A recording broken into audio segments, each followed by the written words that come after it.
উঠে যায়, কিন্তু আঁচ উঠে না কেন? 15 মিনিট চলে গেছে, রসুল উঠে না। 20 মিনিট চলে গেছে, রসুল উঠে না। সাহাবায়ে কেরামের মধ্যে কয়েকজন বলেন, নাহনু নাখাফ, আমরা ভয় পেয়ে গেছি, মনে করেছি রসুলের পাক হয়তো সিজদার ভেতরে মাওলার মেহমান হয়ে গেছে, আর ধৈর্য ধরতে পারি নাই। সিজদা তুলে থেকে মাথা তুলে দেখি নবীজির পিঠ মোবারকে হুসাইন বসে আছে। হুসাইন বসে আছে। 30 মিনিট শেষ হয়েছে, হুসাইন পিঠ থেকে নেমেছে, রহমতুল্লিল আলামিন নামাজ শেষ করেছে। নামাজ যখন শেষ, ফালাম্মা ইনসারাফা, নামাজ শেষ করে রহমতুল্লিল আলামিন যখন মুসল্লিদের দিকে ফিরলেন, সাহাবায়ে কেরাম চিৎকার করে কান্না করে উঠেছে। আমার রসুল বলেন, মা বালুকুম, কি হয়েছে তোমাদের, কাঁদো কেন? সাহাবায়ে কেরাম বলছেন, নাহনু নাখাফ, আমরা ভয় পেয়ে গেছি। কেন? আপনি রসুল সিজদায় দেরি করেন না, আজকে 30 মিনিট দেরি করে ফেলেছেন। আমার রসুল বলেন, ওগো সাহাবী, আমার হুসাইন পিঠে উঠে গেছে, আমি যদি উঠে যাইতাম হুসাইন পড়ে যেত, হুসাইন যদি পড়ে যেত ব্যথা পাইত, হুসাইন যদি ব্যথা পাইত উফ বলতো, হুসাইন যদি উফ বলে আমি নবী সহ্য করতে পারি না। যেখানে সিজদা কতটুকু হবে?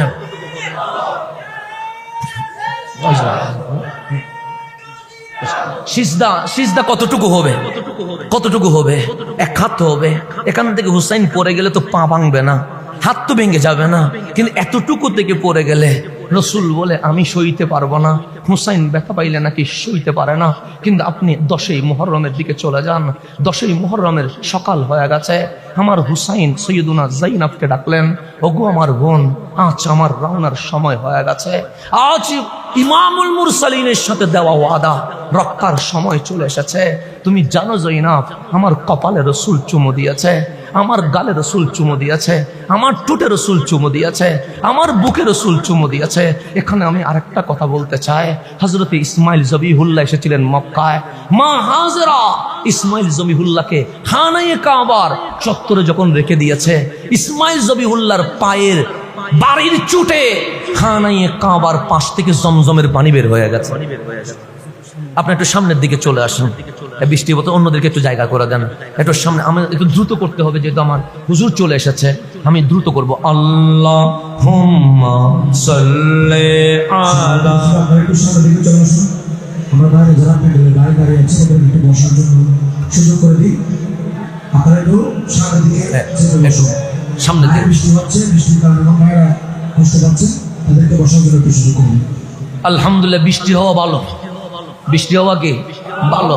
গভীর রাতের রহমতও আসতেছে, তার মানে হুসাইনের জিকির কবুল হচ্ছে। আলহামদুলিল্লাহ, আলহামদুলিল্লাহ। এখন আসেন গভীর মনোযোগ। আমি যেখানে ছিলাম, আমার হুসাইন বলেন, জাইনব আমার কপালে, আমার বুকে রসুল আরবি চুমু দিয়েছেন। আম্মা জান হাজেরা মক্কায় এসেছে কাকে নিয়ে? ইসমাইল জবিহুল্লাহ আলাইহিস সালামকে নিয়ে। যখন কেউ নাই, তখন আম্মা জান হাজেরা ইসমাইলকে ছেড়ে দিয়েছে খানায়ে কাবার চত্বরে। আর উনি সাফা মারওয়া দৌড়ছে পানির জন্য। 7 বার দৌড়ায়া সাফা পর্বতের উপর দাঁড়ায়া খানায়ে কাবার দিকে যখন নজর দিলেন, আম্মা জান হাজেরা দেখলেন ইসমাইল আলাইহিস সালাম পা দিয়ে যেখানে বারবার বাড়ি দিচ্ছিল সেখান থেকে জমজম বের হয়ে গেছে। এটা ইব্রাহিমের ইসমাইল। এটা কার ইসমাইল? ইব্রাহিমের ইসমাইল। আর কারবালায় গেছে হুসাইনের আলী আসগর। এটা আমার নবীর ইসমাইল। হুসাইনের কি আলী আসগর গেছে। 7ই মুহররম ফুরাত নদীর পানি কি করে দিয়েছে। আমার হুসাইন ডাক দিলেন, ওগো আমার বোন জাইনাব, আমার আলী আসগরকে কখনো মাটিতে রাখিও না, কখনো কাঁধে রাখবা, কখনো পেটে রাখবা, কখনো পিঠে রাখবা। যদি বেশি সমস্যা হয় ওড়না দিয়ে দুলনো দিবে, কিন্তু কখনো মাটিতে রাখবা না।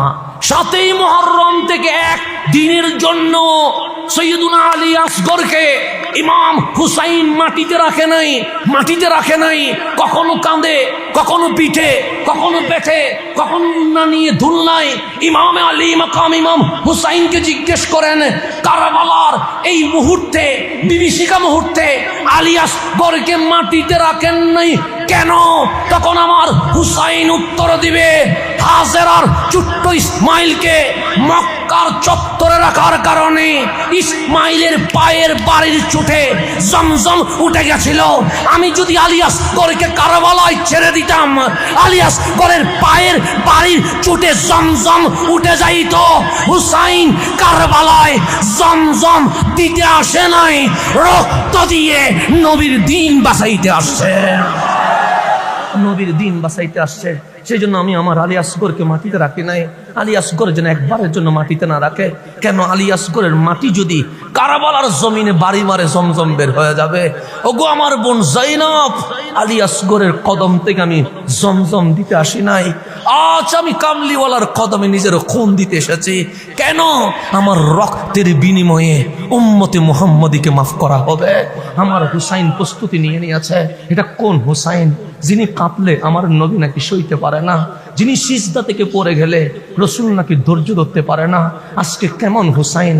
আপনি ইতিহাসের কিতাব খোলেন, যখন হুসাইন কারবালায় আসছে সেদিন একটা চুলও পাকা ছিল না, সবগুলো কালো ছিল। যেদিন 10ই মুহররম হুসাইন বের হবে, একটা চুলো কালো নাই, সবগুলো সাদা হয়ে গেছে। কারণ নিজের চোখের সামনে আলী আকবরকে দিয়ে দিয়েছে, নিজের চোখের সামনে আলী আসগরকে দিয়ে দিয়েছে।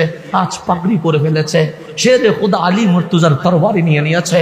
হুসাইন বললেন, ওগো আমার যায়নাব, আমার সুকাইনা, যাকে আমরা সাকিনা বলে থাকি, আমার বুকে ঘুমায়, কখনো বালিশে ঘুমায় না। বোন আমার সুকাইনাকে তোমার কোলে তুলে দিলাম যেন সুকাইনা তোমার বুকে ঘুমায়। কারণ আমার মেয়ে কখনো বালিশ দেখে নাই, আমার বুকে ঘুমায়। সৈয়দা যায়নাবের কাছে নিজের মেয়ে সুকাইনাকে তুলে দিয়ে ইমামে আলী মাকাম বের হয়ে গেছে, গোড়ার উপর উঠে গেছে। গোড়ার উপর যখন উঠে গেছে, হুসাইন বলতেন, জুলজিনান, ওগো গোড়া সামনের দিকে যাও। গোড়ার মাথা নিচের দিকে হয়ে আছে, সামনের দিকে যায় না। হুসাইন বললেন, এই গোড়া সামনের দিকে যাও। গোড়ার মাথা সামনের দিকে যায় না। আবার হুসাইন বললেন, গোড়া, আমি হুসাইন বলছি, সামনে যাও। গোড়া সামনে যায় না। হুসাইন গোড়া থেকে নেমে দেখে ওই গোড়ার মুখের সামনে বিবি সুকাইনা গোড়ার মুখের ওই লাগাম ধরে আছে। ডাক দিয়ে বলেন, গোড়া, বাবা বলবে যাইতে, তুই যাস না। কেন? সে এই গোড়ার উপর যেই গিয়েছে সে আর ফিরে আসে না। আমি সুকাইনা হুসাইনের বক্ষ মোবারক সারা ঘুমাইতে পারি না। আজ যদি বাবা চলে যায়, আমি জানি শহীদ হয়ে ফিরবে, আমার বাবা আর ফিরে আসবে না, যাস না। তখন ইমাম আলী মাকাম সুকাইনাকে কোলে নিয়ে বললেন, বিবি যায়নাব, আমার মেয়েকে তোমার বুঝাইয়া দিয়ে গেলাম, আমি যাচ্ছি নানা জানের চুমুর ঋণ শোধ করতে হবে।